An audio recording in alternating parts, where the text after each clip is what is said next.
ఈరోజు గౌరవ ముఖ్యమంత్రి వారు శ్రీ నారా చంద్రబాబు నాయుడు గారి పుట్టినరోజు సందర్భంగా ఈరోజు తెలుగుదేశం జిల్లా విజయనగరం జిల్లా తెలుగుదేశం పార్టీ యావత్తు కూడా శ్రీ పైడిమాంబ దర్శించుకొని ఈరోజు ఆయన పుట్టినరోజు సందర్భంగా ఆయన పేరు మీద అర్చన చేయించుకొని ఈరోజుకు ఆయనకి ఆయుర ఆరోగ్యాలు రావాలని మన రాష్ట్రాన్ని గత 40 సంవత్సరాలుగా పరిపాలించి ఎంతో అభివృద్ధి చేసిన ఆయన ఇంకా ఆయన తాలూకు విజన్లో ఆంధ్రప్రదేశ్ నెలకొల్పడానికి విజన్ 2047లో ఆయన ఏదైతే ఊహించుకుంటున్నారో దాన్ని పూర్తిగా ఆయనతో తోడు ఉండాలని మా అందరినీ రాష్ట్ర ప్రభుత్వం రాష్ట్ర ప్రజానికాన్ని అందరినీ కూడా ఆయనతో తీసుకువెళ్ళాలని మేము ఆ రోజు పైడిమాంబ గారిని దర్శించడం జరిగింది.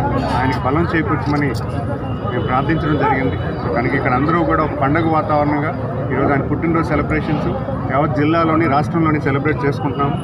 కనుక రాష్ట్ర ప్రజలందరూ కూడా మీరందరూ కూడా మీ ప్రార్థనలో